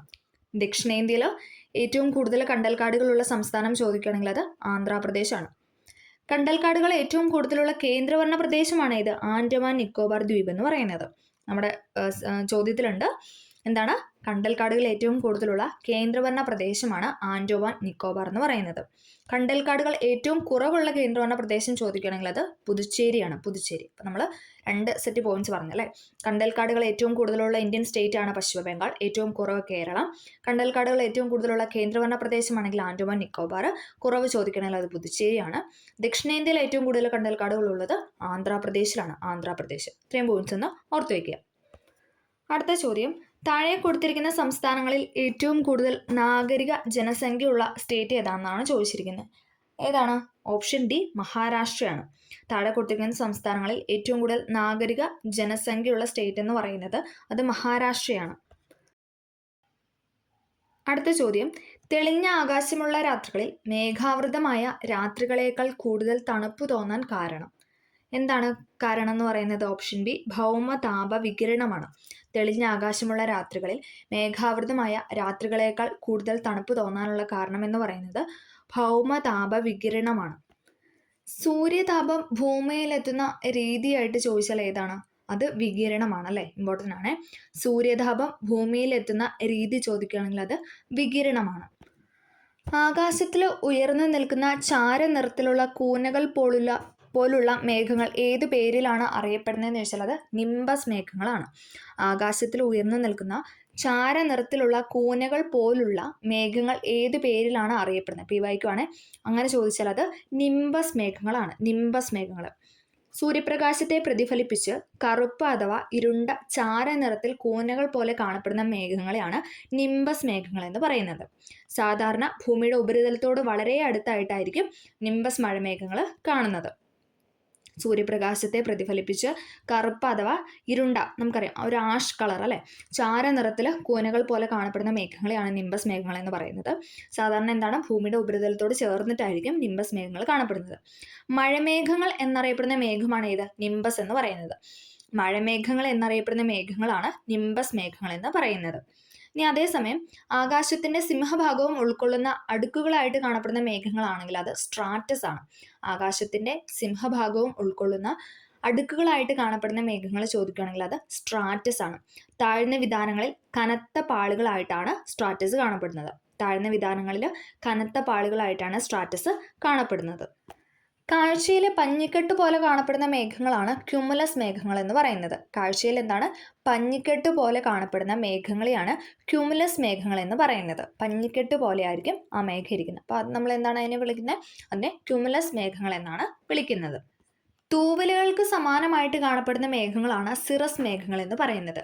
തൂവലുകൾക്ക്, നേർത്ത തൂവലുകൾക്ക് സമാനമായിട്ട് കാണപ്പെടുന്ന മേഘങ്ങളെയാണ് സിറസ് മേഘങ്ങൾ എന്ന് പറയുന്നത്. തെളിഞ്ഞ അന്തരീക്ഷത്തിൽ അല്ലെങ്കിൽ തെളിഞ്ഞ ആകാശത്താണ് എന്ത്? സിറസ് മേഘങ്ങൾ കാണപ്പെടുന്നത്. തെളിഞ്ഞ ആകാശത്താണ് സിറസ് മേഘങ്ങൾ പൊതുവെ കാണപ്പെടുന്നത്. നേർത്ത തൂവലുകൾക്ക് സമാനമായിട്ടാണ് കാണപ്പെടുന്നത്. എല്ലായ്പ്പോഴും തന്നെ എന്താണ്? അതിന് വെള്ള നിറത്തിലായിരിക്കും കാണപ്പെടുന്നത്. എല്ലായ്പ്പോഴും വെള്ള നിറത്തിലാണ് സിറസ് മേഘങ്ങൾ കാണപ്പെടുന്നത്. അടുത്ത ചോദ്യം 10th ക്വസ്റ്റ്യൻ ഡിലീറ്റഡ് ആണ്. ചുവടെ കൊടുത്തിരിക്കുന്നതിൽ ഹരിതഗൃഹവാതകം അല്ലാത്തത് ഏതാണെന്നാണ് ചോദിച്ചിരിക്കുന്നത്. ചുവടെ നൽകിയിരിക്കുന്ന ഹരിതഗൃഹവാതകം അല്ലാത്തതാണ് ഇവിടെ ചോദിച്ചിരിക്കുന്നത്. ഏതാണ്? ഓപ്ഷൻ എ ആണ് അല്ലേ. നൈട്രജൻ എന്ന് പറയുന്നത് ഹരിതഗൃഹ വാതകം അല്ല. അതേസമയം carbon dioxide, methane, chlorofluorocarbon, CFC എന്നൊക്കെ പറയുന്നത് എന്താണ്? ഹരിതഗൃഹ വാതകങ്ങളാണ്. നൈട്രജൻ എന്ന് പറയുന്നത് ഹരിതഗൃഹ വാതകമല്ല. എന്നാൽ നൈട്രസ് ഓക്സൈഡ് എന്നാണ് നൽകിയിരിക്കുന്നതെങ്കിൽ അതും എന്ത് തന്നെയാണ്? ഹരിതഗൃഹ വാതകമാണ്. Carbon dioxide, chlorofluorocarbon, methane, nitrous oxide എന്നൊക്കെ പറഞ്ഞാൽ അത് ഹരിതഗൃഹ വാതകമാണ്. ഇങ്ങനെ തന്നെ ഈ ഒരു 4 ഓപ്ഷൻ വെച്ചിട്ട് തന്നെ PSC റിപ്പീറ്റ് ചെയ്ത് ഈ ഒരു ചോദ്യം ചോദിക്കാറുണ്ട്. അപ്പോൾ നന്നായിട്ട് പഠിച്ചിരിക്കാനായിട്ട് ശ്രമിക്കാം. അടുത്ത ചോദ്യം ചേരുംപടി ചേർക്കാനാണ് നൽകിയിരിക്കുന്നത്. ചേരുംപടി ചേർക്കാൻ, ഇതിൽ ശരിയായ ഉത്തരമെന്ന് പറയുന്നത് ഓപ്ഷൻ ബി ആണ് അല്ലേ. ഓപ്ഷൻ ബി ആണ് ഇവിടെ ശരിയായിട്ട് നൽകിയിരിക്കുന്നത്. കൽപ്പാക്കം എന്ന് പറയുന്നത് എന്താണ്? അത് ആണവ നിലയമാണ് അല്ലേ. കൽപ്പാക്കം എന്ന് പറയുന്നത് ആണവ നിലയമാണ്. ജാരിയ എന്ന് പറയുന്നത് എന്താണ്? കൽക്കരി ഖനനമാണ് അല്ലേ. കൽക്കരി ഖനനമാണ് ജാരിയ. മധുര എന്ന് പറയുന്നത് എന്താണ്? അത് എണ്ണ ശുദ്ധീകരണശാലയാണ്. നേപ്പാനഗർ എന്ന് പറയുന്നത് ന്യൂസ് പ്രിന്റ് ആണ്. നേപ്പാനഗർ എന്ന് പറയുന്നത് ന്യൂസ് പ്രിന്റ്. കൽപ്പാക്കം എന്ന് പറയുന്നത് എന്താണ്? ആണവ നിലയം. ജാരിയ എന്ന് പറയുന്നത് കൽക്കരി ഖനനം. മധുര എണ്ണ ശുദ്ധീകരണശാല. നേപ്പാനഗർ എന്ന് പറയുന്നത് ന്യൂസ് പ്രിന്റ് ആണ്. ഇന്ത്യയിൽ ആദ്യമായി പെട്രോളിയം ഖനനം ചെയ്തത് എവിടെയാണെന്ന് വെച്ചാൽ അത് എവിടെയാണ്? അത് ദിഗ്ബോയിലാണ് അല്ലേ. PYQ ആണ്, ഇമ്പോർട്ടൻ്റ് ആണ്. ഇന്ത്യയിൽ ആദ്യമായിട്ട് പെട്രോളിയം ഖനനം ചെയ്തത് എവിടെയാണെന്ന് വെച്ചാൽ അത് ദിഗ്ബോയിലാണ്. ഇന്ത്യയിലെ ഏറ്റവും വലിയ എണ്ണപ്പാടം ചോദിക്കുകയാണെങ്കിൽ അത് മുംബൈ ഹൈ ആണ്. ഇന്ത്യയിലെ ഏറ്റവും വലിയ എണ്ണപ്പാടമാണ് ചോദിക്കുന്നതിൽ അത് മുംബൈ ഹൈയും. ഇന്ത്യയിൽ ആദ്യമായിട്ട് പെട്രോളിയം ഖനനം ചെയ്തത് എവിടെയാണെന്ന് ചോദിച്ചാൽ അത് എവിടെയാണ്? അത് ദിഗ്ബോയിലുമാണ്. ഇന്ത്യയിലെ ഏറ്റവും വലിയ പ്രകൃതിവാതകം, നാച്ചുറൽ ഗ്യാസ്, പ്രകൃതിവാതകം ഉൽപ്പാദിപ്പിക്കുന്ന എണ്ണപ്പാടമാണ് മുംബൈ ഹൈ എന്ന് പറയുന്നത്. നമ്മൾ പറഞ്ഞു ഏറ്റവും വലിയ എണ്ണപ്പാടമാണ് മുംബൈ ഹൈ. ഇന്ത്യയിലെ ഏറ്റവും വലിയ പ്രകൃതിവാതകം ഉൽപ്പാദിപ്പിക്കുന്ന എണ്ണപ്പാടം കൂടിയാണ് ഏത്? മുംബൈ ഹൈ എന്ന് പറയുന്നത്. ഇന്ത്യയിലെ ഏറ്റവും വലിയ എണ്ണ ശുദ്ധീകരണശാല സ്ഥിതി ചെയ്യുന്നത് അത് എവിടെയാണെന്നാണ് ചോദിച്ചത്. അത് ജാംനഗറിലാണ്. ഇന്ത്യയിലെ ഏറ്റവും വലിയ എണ്ണ ശുദ്ധീകരണശാല സ്ഥിതി ചെയ്യുന്നത് എവിടെയാണെന്ന് ചോദിച്ചാൽ അത് ജാംനഗറിലാണ്. 2023 ചോദിച്ചൊരു ചോദ്യമാണ്. ഇന്ത്യയിലെ ഏറ്റവും വലിയ എണ്ണ ശുദ്ധീകരണശാല സ്ഥിതി ചെയ്യുന്നത് ജാംനഗറിൽ. ഇന്ത്യയിലെ ഏറ്റവും വലിയ കൃഷി അധിഷ്ഠിത വ്യവസായമാണ് ഇത്? പരുത്തി വ്യവസായം എന്ന് പറയുന്നത്. PYQ ആണ്. ഇന്ത്യയിലെ ഏറ്റവും വലിയ കൃഷി അധിഷ്ഠിത വ്യവസായമാണ് പരുത്തി വ്യവസായം എന്ന് പറയുന്നത്. പരുത്തി വ്യവസായം, കോട്ടൺ കൾട്ടിവേഷൻ.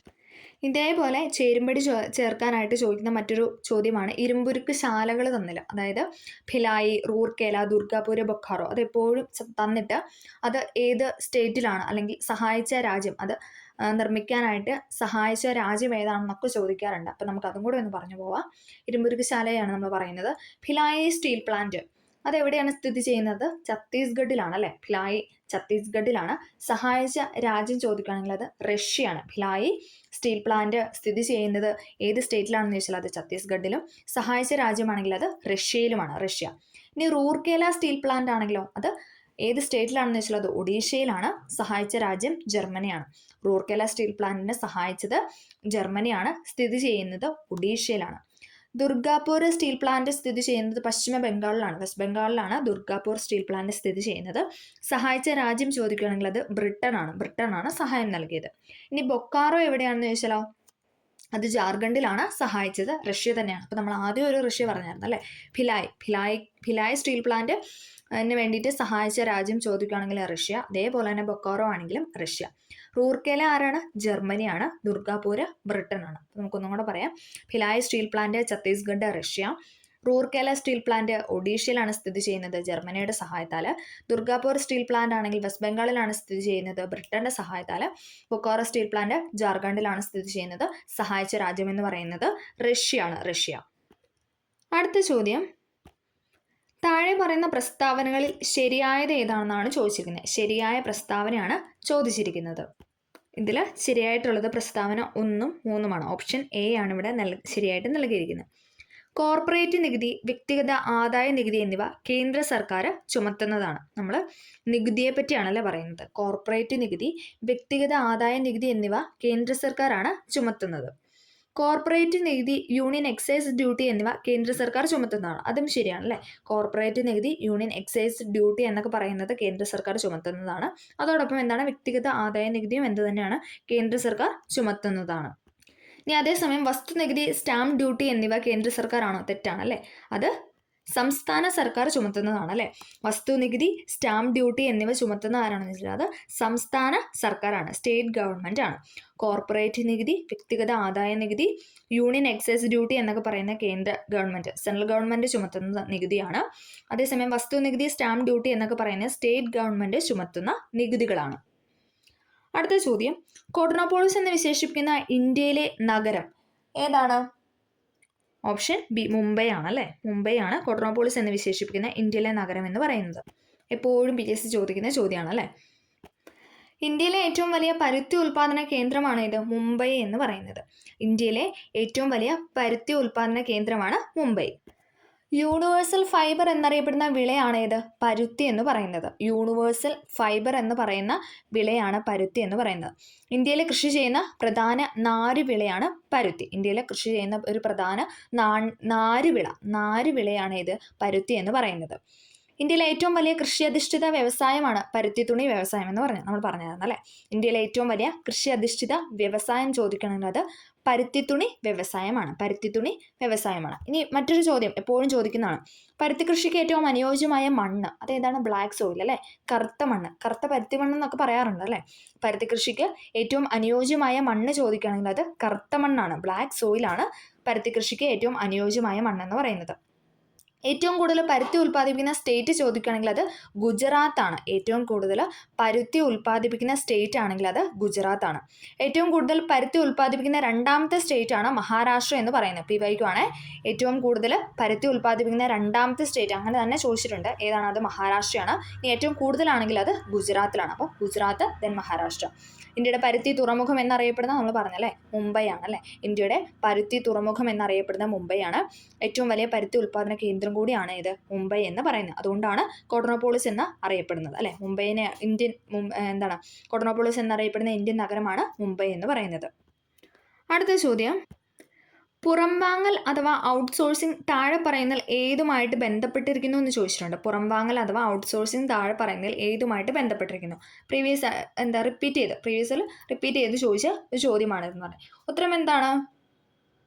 ഓപ്ഷൻ സി ആണല്ലേ, ആഗോളവൽക്കരണമാണ്. പുറംവാങ്ങൽ താഴെ പറയുന്നതിൽ ഏതുമായിട്ട് ബന്ധപ്പെട്ടിരിക്കുന്നു വെച്ചാൽ അത് ആഗോളവൽക്കരണവുമായി ബന്ധപ്പെട്ടിരിക്കുന്നു. ആഗോളവൽക്കരണം ത്വരിതപ്പെടുത്തുന്ന സംഘടനയാണ് ഏതെന്ന് പറയുന്നത്? WTO അഥവാ വേൾഡ് ട്രേഡ് ഓർഗനൈസേഷൻ, ലോക വ്യാപാര സംഘടന എന്ന് പറയുന്നത്. PYQ ആണ്. ആഗോളവൽക്കരണം ത്വരിതപ്പെടുത്തുന്ന സംഘടനയാണ് ലോക വ്യാപാര സംഘടന എന്ന് അറിയപ്പെടുന്നത്. ഈ ലോക വ്യാപാര സംഘടന എന്നാണ് നിലവിൽ വന്നത്? അത് 1995 ജനുവരി 1 അതും ചോദിച്ചിട്ടുണ്ട്. 1995 ജനുവരി 1 ലോക വ്യാപാര സംഘടന രൂപീകൃതമായത്. ഇന്ത്യ എന്താണ്? ഇന്ത്യ ലോക വ്യാപാര സംഘടനയിലെ ഒരു അംഗം തന്നെയാണ് കേട്ടോ. അതും കൂടെ ഓർത്ത് വെക്കണേ. ഇന്ത്യ എന്ന് പറയുന്ന ലോക വ്യാപാര സംഘടനയിലെ അംഗമാണ്. ആഭ്യന്തര സമ്പദ് വ്യവസ്ഥയെ ആഗോള വിപണിക്ക് തുറന്നു കൊടുക്കുന്ന നടപടിയാണ് ആഗോളവൽക്കരണം എന്ന് പറയുന്നത്. എന്താണ്? ആഭ്യന്തര സമ്പദ് വ്യവസ്ഥയെ ആഗോള വിപണിക്ക് തുറന്നു കൊടുക്കുന്ന ഒരു നടപടിയാണ് നമ്മൾ ആഗോളവൽക്കരണം അഥവാ ഗ്ലോബലൈസേഷൻ എന്നുകൊണ്ട് ഉദ്ദേശിക്കുന്നത്. ആഭ്യന്തര സമ്പദ് വ്യവസ്ഥ ലോക സമ്പദ് വ്യവസ്ഥയുമായി സംയോജിപ്പിക്കുന്നതിന് പറയുന്നതാണ് ആഗോളവൽക്കരണം. ആഭ്യന്തര സമ്പദ് വ്യവസ്ഥ ലോക സമ്പദ് വ്യവസ്ഥയുമായി സംയോജിപ്പിക്കുന്നതിനാണ് ആഗോളവൽക്കരണം അഥവാ ഗ്ലോബലൈസേഷൻ എന്നുകൊണ്ട് ഉദ്ദേശിക്കുന്നത്. ആഗോളവൽക്കരണം ഒരു നയമല്ല, അതൊരു പ്രതിഭാസമാണ് എന്ന് അഭിപ്രായപ്പെട്ടത് ആരാണെന്ന് ചോദിച്ചാൽ അത് അമർത്യ സെൻ ആണ്. ഇമ്പോർട്ടൻ്റ് ആണ്. ആഗോളവൽക്കരണം ഒരു നയമല്ല, അതൊരു പ്രതിഭാസമാണ് എന്ന് അഭിപ്രായപ്പെട്ട വ്യക്തിയാണ് ആര്? അമർത്യ സെൻ എന്ന് പറയുന്നത്. ഓക്കെ, അപ്പം ആഗോളവൽക്കരണവുമായി ബന്ധപ്പെട്ട ഇത്രയും പോയിന്റ്സ് ആണ് ഓർത്ത് വെക്കേണ്ടത്. അടുത്തത്, ഇന്ത്യൻ പ്ലാനിങ്ങിന്റെ ശില്പി എപ്പോഴും ചോദിക്കുന്നതാണ് അല്ലെ. ഇന്ത്യൻ പ്ലാനിങ്ങിന്റെ ശില്പി എന്ന് പറയുന്നത് ആരാണ്? PC മഹൽനോബിസ് ആണ് അല്ലെ. ഓപ്ഷൻ ഡി PC മഹൽനോബിസ് അഥവാ പ്രശാന്ത ചന്ദ്ര മഹൽനോബിസ് ആണ് ഇന്ത്യൻ പ്ലാനിങ്ങിന്റെ ശില്പി എന്ന് അറിയപ്പെടുന്നത്. ഇമ്പോർട്ടൻ്റ് ആണ്. ഇന്ത്യൻ പ്ലാനിങ്ങിന്റെ ശില്പിയാണ് പ്രശാന്ത ചന്ദ്ര മഹൽനോബിസ് അഥവാ PC മഹൽനോബിസ് എന്ന് പറയുന്നത്. സ്വതന്ത്ര ഇന്ത്യയിൽ ആദ്യമായിട്ട് ദേശീയ വരുമാനം കണക്കാക്കിയത് ആരാണെന്ന് വെച്ചാൽ PC മഹൽനോബിസ് ആണ്. ഇമ്പോർട്ടൻ്റ് ആണ്. സ്വതന്ത്ര ഇന്ത്യയിൽ, സ്വാതന്ത്ര്യം കിട്ടിയ ശേഷമുള്ള ഇന്ത്യയിൽ ആദ്യമായിട്ട് ദേശീയ വരുമാനം, നാഷണൽ ഇൻകം കണക്കാക്കിയത് ആരാണെന്ന് വെച്ചാൽ PC മഹൽനോബിസ് ആണ്. ഇന്ത്യൻ സ്റ്റാറ്റിസ്റ്റിക്സിന്റെ പിതാവായിട്ട് അറിയപ്പെടുന്നത് ആര് തന്നെയാണ്? PC മഹൽനോബിസ് ആണ്. ഇന്ത്യൻ സ്റ്റാറ്റിസ്റ്റിക്സിന്റെ പിതാവായിട്ട് അറിയപ്പെടുന്നത് PC മഹൽനോബിസ് ആണ്. ഇന്ത്യൻ സ്റ്റാറ്റിസ്റ്റിക്സ് ദിനമായിട്ട് ആചരിക്കുന്നത് ജൂൺ 29 PYQ. ഇന്ത്യൻ സ്റ്റാറ്റിസ്റ്റിക്സ് ദിനമായിട്ട് ആചരിക്കുന്നത് ജൂൺ 29. അതിൻ്റെ പ്രത്യേകത എന്താണ്? PC മഹൽനോബിസിന്റെ ജന്മദിനമാണ്. PC മഹൽനോബിസിന്റെ ജന്മദിനമാണ് ജൂൺ 29. ജൂൺ 29 എന്ന് പറയുന്നത് ഇന്ത്യൻ സ്റ്റാറ്റിസ്റ്റിക്സ് ദിനമായിട്ട് ആചരിക്കുന്നതും ജൂൺ 29 തന്നെയാണ്. സാംഖ്യ എന്ന പ്രസിദ്ധീകരണം ആരംഭിച്ചത് ആരാണെന്ന് വെച്ചാൽ അതും ആര് തന്നെയാണ്? PC മഹൽനോബിസ് ആണ്. സാംഖ്യ എന്ന പ്രസിദ്ധീകരണം ആരുടെയാണെന്ന് വെച്ചാൽ അത് PC മഹൽനോബിസിൻ്റെതാണ്. അടുത്ത ചോദ്യം, ചെറുധാന്യങ്ങളുടെ വർഷമായിട്ട് ഐക്യരാഷ്ട്രസഭ പ്രഖ്യാപിച്ചിരിക്കുന്നത് ഏത് വർഷമാണെന്ന് ചോദിച്ചിട്ടുണ്ട്. ഏതാണ്? 2023 അല്ലേ. 2023 ചെറുധാന്യ വർഷമായിട്ട് ഐക്യരാഷ്ട്രസഭ ആചരിച്ചത്. ഇനി 2024 ആണെങ്കിലോ അത് എന്താണ്? അത് ഒട്ടക വർഷമായിട്ടാണ് ആചരിച്ചത്. അടുത്തത്, ചെറുഭരണഘടന എന്നറിയപ്പെടുന്ന ഭേദഗതി ഏതാണ്? ചെറുഭരണഘടന എന്നറിയപ്പെടുന്ന ഭേദഗതി എപ്പോഴും ചോദിക്കുന്നതാണ് അല്ലേ. ചെറുഭരണഘടന എന്നറിയപ്പെടുന്ന ഭേദഗതിയാണ് 1976 ഭേദഗതിയാണ് ഇത് 42ാം ഭേദഗതി എന്ന് പറയുന്നത്. അത് അറിയപ്പെടുന്നതാണ് എങ്ങനെ? മിനി കോൺസ്റ്റിറ്റ്യൂഷൻ എന്ന് അറിയപ്പെടുന്നത്. Mini constitution.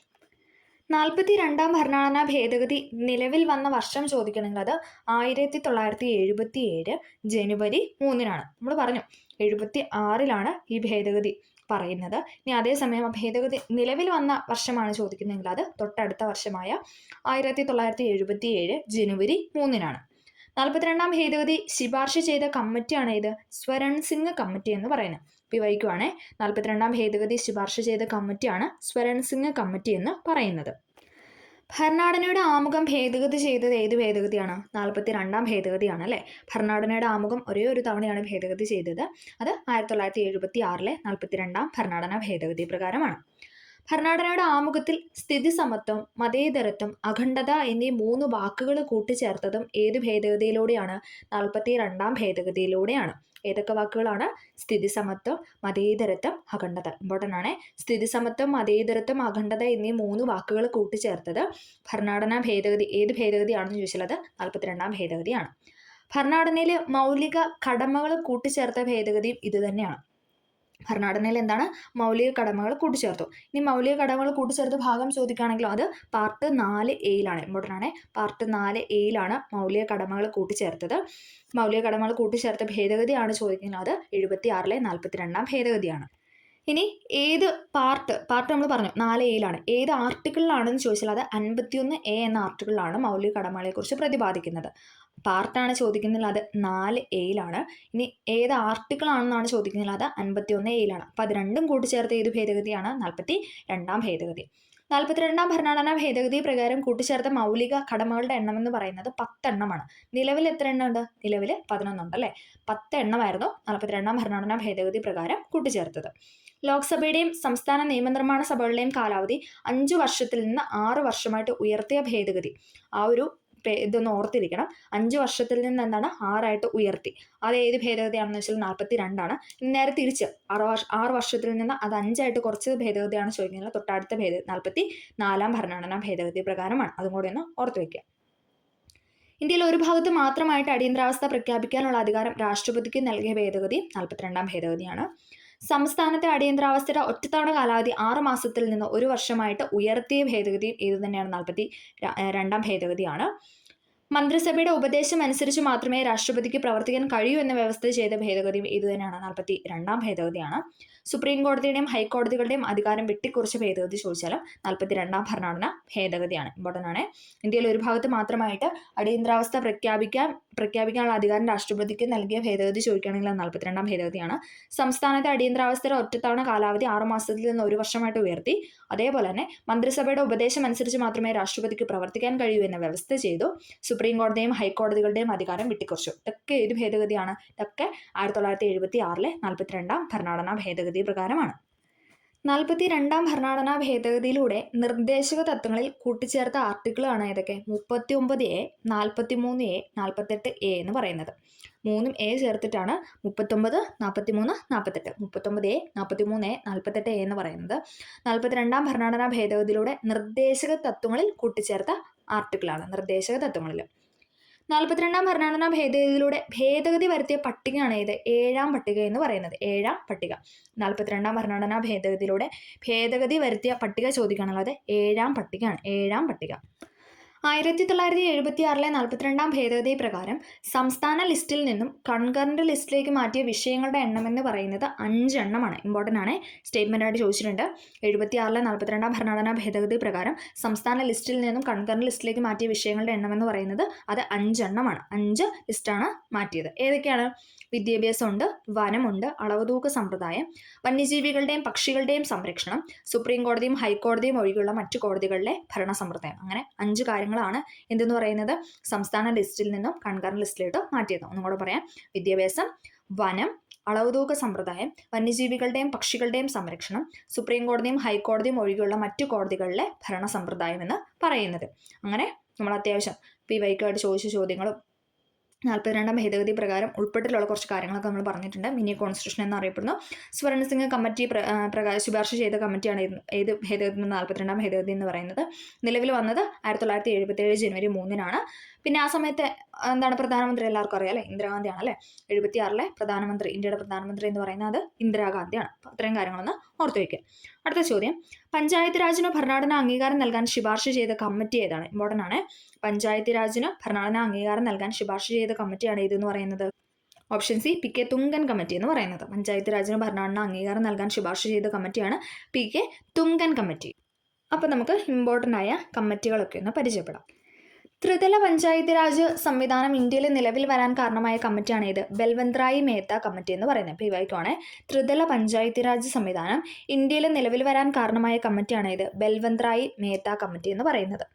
പഞ്ചായത്ത് രാജിന്റെ പിതാവ് എന്നറിയപ്പെടുന്ന ആരാണ്? അത് ബൽവന്ത് റായ് മേത്തയാണ്. പഞ്ചായത്ത് രാജിന്റെ പിതാവ് എന്നറിയപ്പെടുന്നത് ബൽവന്ത് റായ് മേത്തയാണ്. ബൽവന്ത് റായ് മേത്ത. ബൽവന്ത് റായ് മേത്ത കമ്മിറ്റി നിയോഗിച്ചത് ഇന്ത്യ ഗവൺമെന്റ് നിയോഗിച്ച കമ്മിറ്റിയാണ്. അത് ഏത് വർഷമാണെന്ന് വെച്ചാൽ അത് 1957-ലാണ്. വർഷം ചോദിക്കാറുണ്ട്, ചേരുംപടി ചേർക്കാൻ. അപ്പോൾ അത് പഠിച്ചു വയ്ക്കുക. 1957-ലാണ് India government Balwant Rai Mehta committee നിയോഗിച്ചത്. 1957. അപ്പോൾ നമുക്ക് എല്ലാത്തിൻ്റെ ഇയർ ഒന്ന് ജസ്റ്റ് പറഞ്ഞോ. നമ്മൾ പറഞ്ഞു ബൽവന്ത് റായ് മേത്ത കമ്മിറ്റി 1957-ലാണ്. പിന്നെ അടുത്തൊരു ഇമ്പോർട്ടൻ്റ് ആയ കമ്മിറ്റിയാണ് അശോക് മേത്ത കമ്മിറ്റി എന്ന് പറയുന്നത്. വർഷം 1977-ലാണ്. 20 വർഷത്തിന് ശേഷം അല്ലേ? 1977-ലാണ് അശോക് മേത്ത കമ്മിറ്റി. ഇനി അടുത്തത് GVK റാവു കമ്മിറ്റി 85-ലാണ്. GVK റാവു കമ്മിറ്റി എന്ന് പറയുന്നത് 1985-ലാണ്. തൊട്ടടുത്ത വർഷം LM സിംഗ്വി കമ്മിറ്റി എന്ന് പറയുന്നത് 86-ലാണ്. LM Singhvi committee 1986. PK Thungon committee നമ്മളിപ്പോൾ പറഞ്ഞല്ലേ, PK തുങ്കൻ കമ്മിറ്റി എന്ന് പറയുന്നത് 1988-ലാണ്. ഓക്കെ, അപ്പോൾ ഒന്നും കൂടെ പറയാം. ബൽവന്ത് റായ് മേത്ത കമ്മിറ്റി 1957, അശോക് മേത്ത കമ്മിറ്റി ആണെങ്കിൽ 1977, GVK റാവു കമ്മിറ്റി ആണെങ്കിൽ അത് 1985, ദെൻ 86 ഏതാണ്? LM സിംഗ്വി കമ്മിറ്റി 88-ലാണ്. PK Thungon committee. അപ്പോൾ ഇത്രയും കമ്മിറ്റികൾ നമ്മൾ എന്തായാലും മസ്റ്റായിട്ട് പഠിച്ചു വെക്കണം.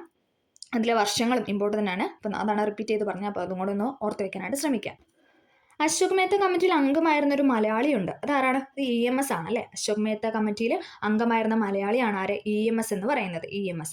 Committee on panchayat Raj institution എന്നറിയപ്പെടുന്ന ഏതാണ്? അശോക് മേത്ത കമ്മിറ്റിയാണ്. Committee on panchayat Raj institution എന്നറിയപ്പെടുന്നത് അശോക് മേത്ത കമ്മിറ്റിയാണ്.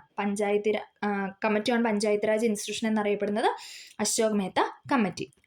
പഞ്ചായത്ത് രാജ് സംവിധാനവുമായി ബന്ധപ്പെട്ട് മണ്ഡൽ പഞ്ചായത്ത് എന്നറിയപ്പെടുന്നത് ബ്ലോക്ക് പഞ്ചായത്താണ്. ഇമ്പോർട്ടൻ്റ് ആണ്.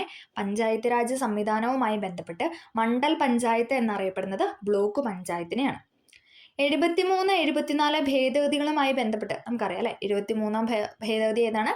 അത് പഞ്ചായത്ത് രാജിനെ കുറിച്ചാണ്. 74 ആണെങ്കിൽ അത് മുനിസിപ്പാലിറ്റിയെ കുറിച്ചാണ് അല്ലേ? ഓക്കെ. 73-ാം ഭരണഘടനാ ഭേദഗതി അത് ഏതാണ് വർഷം? 1992 അല്ലേ. 73-ാം ഭരണഘടനാ ഭേദഗതി എന്തുമായിട്ടുള്ളതാണെന്ന് വെച്ചാൽ എന്താണ്? അത് പഞ്ചായത്ത് രാജ് സംവിധാനങ്ങളെ കുറിച്ചുള്ള ഭേദഗതിയാണ് അല്ലേ. പഞ്ചായത്ത് രാജ് സംവിധാനങ്ങൾക്ക് ഭരണഘടനാപരമായ അംഗീകാരം നൽകിയ ഭേദഗതിയാണ് 1992 73-ാം ഭരണഘടനാ ഭേദഗതി എന്ന് പറയുന്നത്.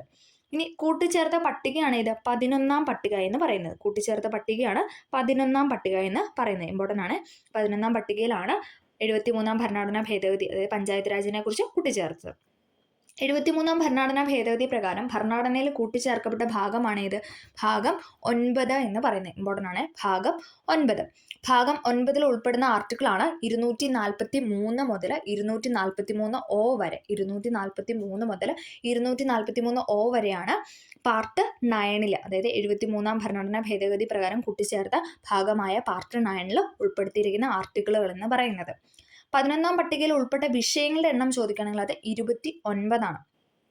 11-ാം പട്ടികയിൽ എന്താണ്? പഞ്ചായത്ത് രാജിനെ കുറിച്ചാണ്. അപ്പോൾ അതിൽ ഉൾപ്പെടുന്ന വിഷയങ്ങളുടെ എണ്ണം എന്ന് പറയുന്നത് 29ആണ്. ആ വിഷയങ്ങളൊന്നും നോക്കണ്ട, പക്ഷെ ആ ഒരു നമ്പർ 29 എന്നുള്ള ജസ്റ്റ് ഒന്ന് പഠിച്ചു വയ്ക്കുക. 73-ാം ഭരണഘടനാ ഭേദഗതി ഇനി നിലവിൽ വന്ന വർഷം ചോദിക്കുകയാണെങ്കിൽ അത് തൊട്ടടുത്ത വർഷമായ 1993 ഏപ്രിൽ 24-നാണ്. ഏപ്രിൽ 24-ന്. 2010 മുതൽ എന്താണ്? ഏപ്രിൽ 24 പഞ്ചായത്ത് രാജ് ദിനമായിട്ടാണ് ആചരിക്കുന്നത്. നമ്മൾ ഇന്ത്യയിലെ പഞ്ചായത്ത് രാജ് ദിനമായിട്ട് ആചരിക്കുന്നത് ഏപ്രിൽ 24-ആണ്. കേരളത്തിലെ പഞ്ചായത്ത് രാജ് ആക്ട് നിലവിൽ വന്ന വർഷമാണെങ്കിൽ അത് 1994 ഏപ്രിൽ 23-ആണ്. മാറിപ്പോവല്ലേ. 1993 ഏപ്രിൽ 24. 93 3-ന് ശേഷം 4 വരണം. അപ്പം ഏപ്രിൽ 24 ഏതാണ്? ഇന്ത്യയിൽ നമ്മൾ അങ്ങനെ കണക്ട് ചെയ്യുക. പക്ഷെ കേരളത്തിലാണെങ്കിൽ കുറയ്ക്കണം. 94 4-ന് 3 4 3 മറ്റേത് 3 4 അങ്ങനെ കണക്ട് ചെയ്യുക. എന്താണ്? 93 ഏപ്രിൽ 24-നാണ് ഭരണഘടനാ ഭേദഗതി 73-ാം ഭരണഘടനാ ഭേദഗതി നിലവിൽ വന്ന വർഷം എന്ന് പറയുന്നത്. അതുകൊണ്ട് നമ്മൾ ഏപ്രിൽ 24 പഞ്ചായത്ത് രാജ് ദിനമായിട്ട് ആചരിക്കുന്നു. ഇനി കേരളത്തിലെ പഞ്ചായത്ത് രാജ് ആക്ട് നിലവിൽ വന്നത് 94 ഏപ്രിൽ 23-നാണ്. 94 ഏപ്രിൽ 23-ന്. ഇനി നമ്മൾ 74-ാം ഭേദഗതിയും കൂടെ ഒന്ന് പറയുന്നുണ്ട്. 74-ാം ഭേദഗതി എന്ത് തന്നെയാണ്? 92-ൽ തന്നെയാണ് അല്ലേ.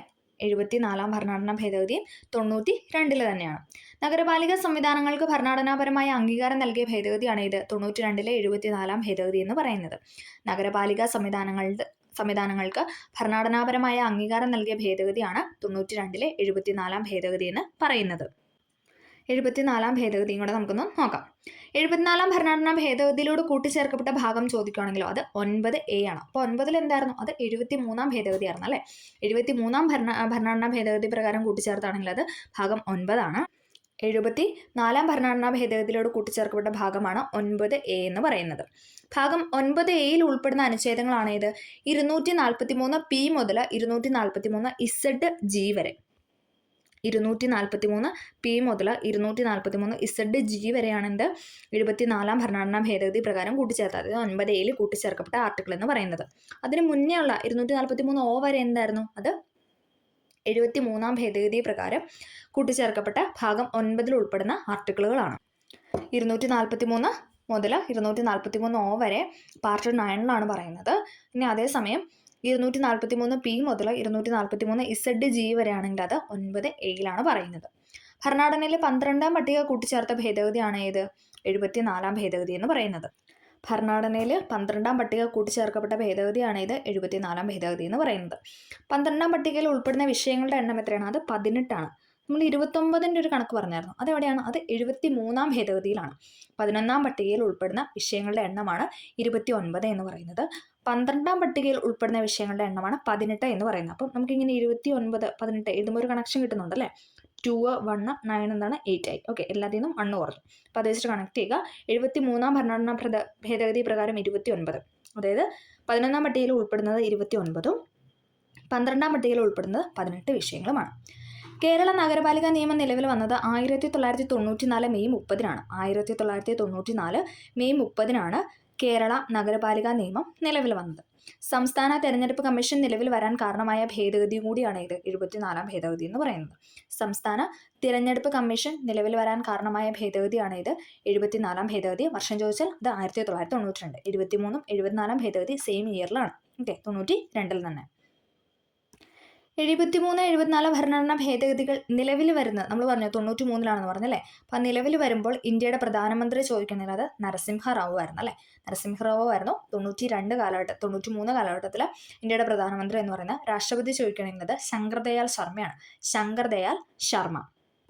അപ്പോൾ നമുക്ക് ആ ഒരു ചോദ്യവുമായി ബന്ധപ്പെട്ട് ഇത്രയും പോയിന്റ്സ് ആണ് പറയാനുള്ളത്. അപ്പോൾ നമ്മൾ ഇന്നത്തെ ക്ലാസ് ഈ ഒരു പോയിന്റിൽ വൈൻഡപ്പ് ചെയ്യുകയാണ്. ബാക്കി ചോദ്യങ്ങളും അതിൻ്റെ അനുബന്ധ വിവരങ്ങളുമായിട്ട് നമുക്ക് അടുത്ത ക്ലാസ്സിൽ കാണാം. എല്ലാവർക്കും വീഡിയോ ഹെൽപ്ഫുൾ ആയെന്ന് വിചാരിക്കുന്നു. ഹെൽപ്ഫുൾ ആയെങ്കിൽ തീർച്ചയായും ലൈക്ക് ചെയ്ത് സപ്പോർട്ട് ചെയ്യുക.